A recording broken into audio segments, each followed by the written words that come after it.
All right, I decided I'm probably gonna make the videos of making them another day, but I'll go ahead and show you wood stuff right now. Stay here, little puppy. Here, get this. You can have that. Get it. All right. So yeah, pretty much like ideally, if you're just making pure maple ones, if you just get a 2.5 by 2.5 block, um, and then you can just like hack it up on the chop saw. If you have a working table saw, you can use that, but this one's busted. I usually just measure out to like about 7 or 7.5 inches for my swords, because that leaves enough room to carve the tenon, which I talked about and I'll show you later or in another video of making them. But yeah, you just measure it out and then zip, saw off however much you want. I have some cut blanks here. I usually do 4 inches for those. And then, you know, I can use about a foot of this to make a whole kendama. When it comes to splicing, I usually just buy the thicknesses of woods that I want. Like this is a 3/8 inch zebra wood. This is 1/2 inch wenge, 1/4 inch wenge. Got some leopard wood, got some all kinds of stuff. Got some like bloodwood, purple heart. Got some like really pretty canary wood that I'm gonna put in some splices. And here's an example of one that's already, Sam, you can let them be. They're just driving around out there. But yeah, here's an example of one that I already glued up. It looks pretty ragged, but I'm gonna clean it up before I carve it by just like slicing the edges off and slicing the ends off. But yeah, this one I got like maple, then cherry, then wenge, then a yellow veneer, then maple, then a yellow veneer, then wenge, then cherry, then maple. So it's for my dad. He's a beekeeper, so it's gonna like have kind of bee stripes on it.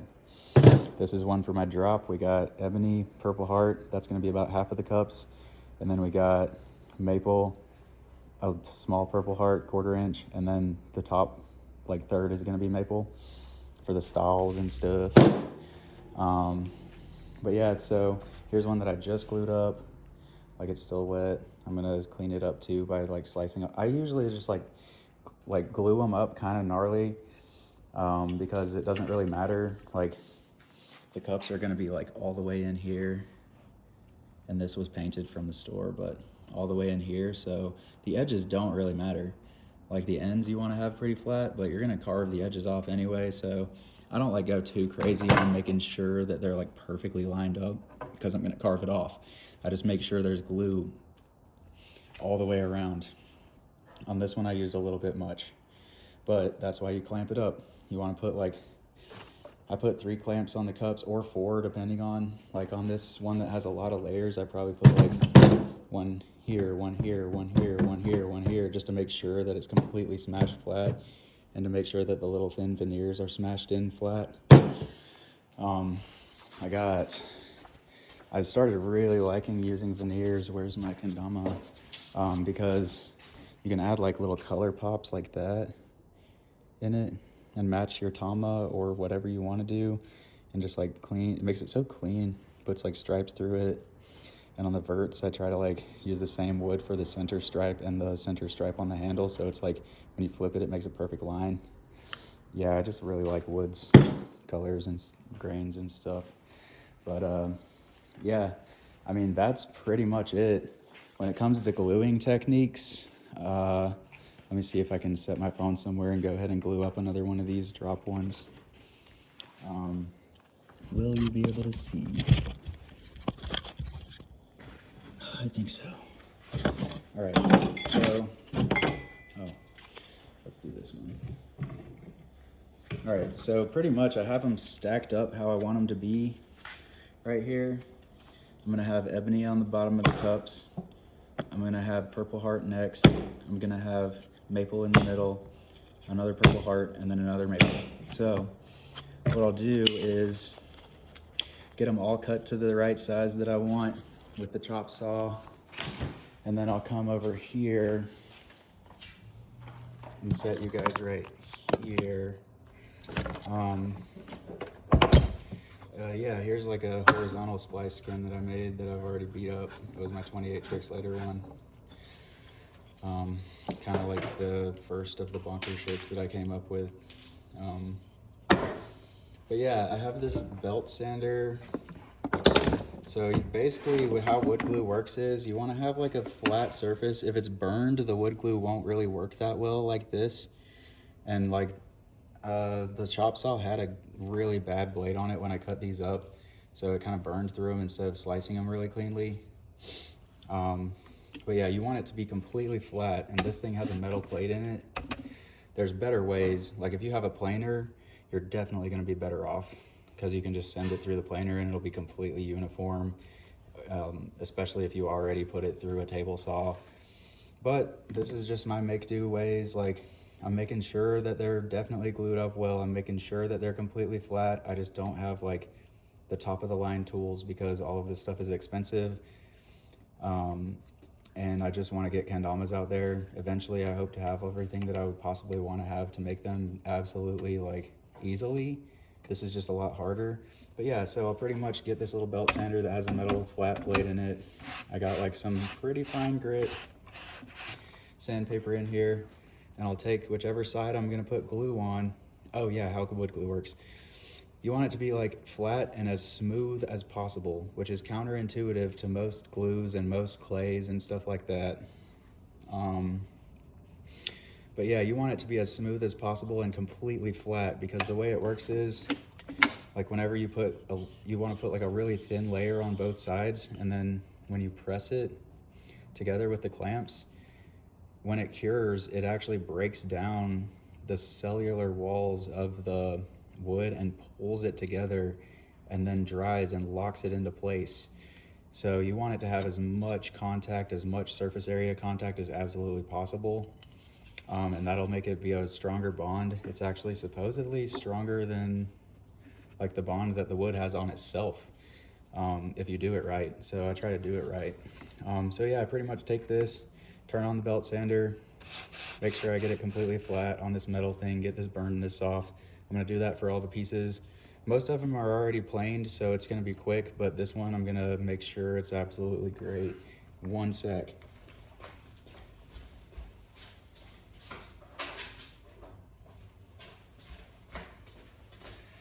A good way to make sure that you like sand the entire surface, this one's burned, so it'll be pretty easy, but if it's not, you just take a pencil and go like across, just draw all over it.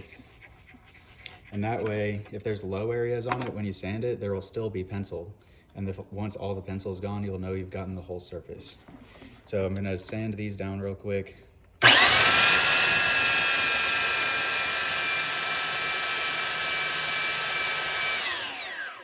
See, like, it wasn't completely flat.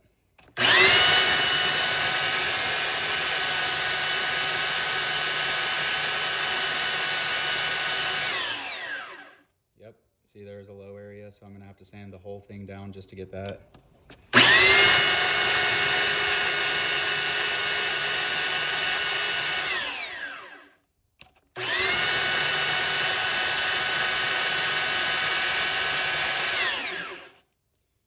Okay, there's a little bit of a chip out of it right there, but that's gonna get carved off, so I'm not too worried about it as long as the rest of it's really smooth and flat. And it should be, because that whole surface had pencil on it. I put it on a completely flat metal plate, and now it's completely sanded. So I'm gonna do that for each of these little pieces. Okay, and this is actually cherry, so whoever gets this one, you got a cherry splice, nice. And like I said, these ones were planed at the store. I'm just making sure they don't have any imperfections.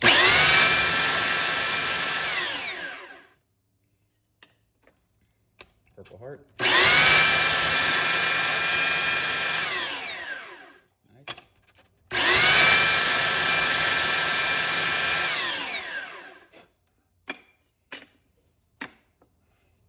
Ebony.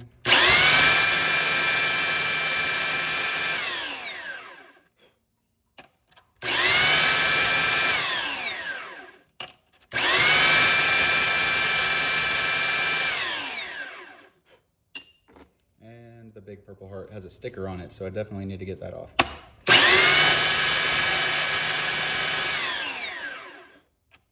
one might have a little bit of a low spot in the corner, so I'm gonna do the pencil thing, make sure it doesn't.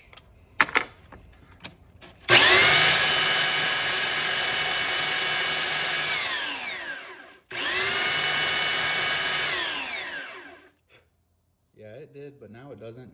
Let's do the same thing.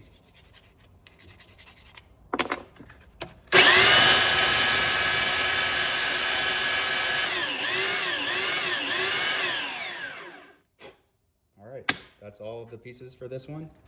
So let's go glue it up. And this is for the Kimball Bonkers drop. I'm stoked, but I have a lot of orders to do before I can really get to it. So they'll be out there eventually. Boom. Lego spots. I think you'll be able to see. Well, this is better. No, this is better. Okay, so now that I have these, and I've got a bunch of blanks already cut up for the drop and for other people's stuff. But yeah, so now I'm gonna put them in the order that I want them to be in with the glue sides facing each other. So that's gonna be on the top. That's gonna be right under it. Cherry, purple heart, ebony. And I'm actually gonna glue it the other direction since the ebony is a little narrower. That's just, I ordered it and it said it was wider, but it's not, so gotta like put it right in the middle, and I can only put it on bottoms and tops or sides if it's vertical. So, which is what I wanted for this one anyway, because that's what the Tamas look like. So yeah, pretty much you just are gonna get like thin layer of glue. Some people use like spreaders, but you're gonna put like, I usually put it crossways on one and then vertical on one. So like on this one, I put it like going across the blank, and on this one, I put it going up and down the blank. And then I just kind of take them and make sure it's completely coated. And you can use like a spreader for this, or like a threaded rod or something. But yeah, just make sure each side has a completely thin coated layer, and then smash them together by hand a little bit, and then on to the next one. So I'm gonna go horizontal on this one, vertical on the cherry. And I'm gonna do a giveaway of one of these. Maybe I'll do this one since the rest are all maple instead of cherry on that splice. Like this will be the special edition, dude. Okay, I'm gonna do the same thing. Make sure they both have an even thin coat on them. Press it together. Same thing. Put the big purple heart on there. And these are gonna be like, it's gonna have a maple handles. So the purple heart's gonna make the cups pretty heavy. So I'm gonna take less out of the base cup, less of a warp hole, and more, the cups are gonna be a little heavier, a decent amount heavier than the rest. So it'll lunar really good, and it should even like stilt really good. And it should still be able to like house and do everything and juggle really good. But these will be just lunar monsters for sure. So yeah, since this one's thinner, I didn't go all the way across there, but I'm still just gonna make sure it's got a thin layer across there where the wood will be. Make sure the ebony has a thin layer all around it.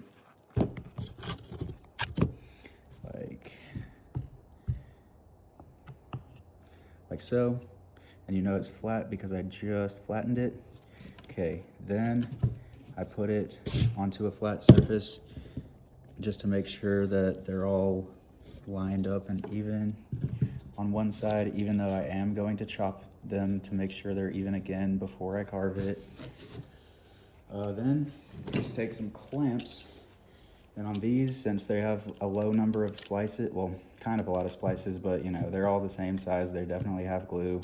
They're all definitely flat. I'm gonna put 3 clamps on this one and just put it tight enough to squeeze glue out on all sides, but not so tight that it's like completely going like you don't really have to clamp the hell out of it. You just have to clamp it enough to where it's like definitely got all of the surface covered and it's being held together is the idea. And that's coming from Tight Bond. So like I'm not just saying that. I'm not just like saying what I think about it. You can clamp it as tight as you want. You just don't have to clamp it like insanely tight. And then rotating the handles different directions can make it easier to like make sure all the clamps actually fit. I'm gonna put one in this corner. And then for the middle one, I'm gonna put it on this side a little bit more just to make sure all sides are getting squeezed. Even though that would probably be enough, I'm just going a little extra with it. And some people use even more clamps, and some people use one clamp, and some people don't really clamp, they just squeeze it together. I just, you know, do whatever you think will be the best for your project. And I've played a bunch of my spliced Kens, I've beat them, I've done string tricks and slammed them on concrete. Like, none of them have ever split apart. The woods have broken, but they haven't like split off. So I'm pretty sure that what I'm doing is working. So as you can see, that side's pretty flat, that side's not, because they weren't all exactly the same length. I'm gonna chop it before I carve it. Anyways, that pretty much describes my blank making process. You can do the same thing for the handles. I don't have any wacky handles glued up right now, but sometimes they look pretty, like this blank looked really crazy. I think I took a picture of it, so maybe I'll throw that in at the end of this. But yeah, there you go with how I prep my wood and prep my blanks. Then you just let it cure for at least 24 hours, 48's better. There's my home. And then yeah, chop it up, make sure it's all even. Make sure the glue, like if you see like bubbles in the glue or gaps, just toss it and start over. Like it's gonna get beat up, so you don't wanna like send someone something or use something that's just gonna fall apart. So yeah, there's tons of wood. Trees are growing, it's sustainable. It's expensive for you if you mess it up, but it's just a learning opportunity. So if you mess it up, start over, it's fine. That's how every single art project goes. That's how every single construction project goes. Not a big deal, just a burning a day and like maybe 20 or 30 bucks worth of wood. So yeah, there it is. My wood blank making process for spliced Kens and non-spliced Kens.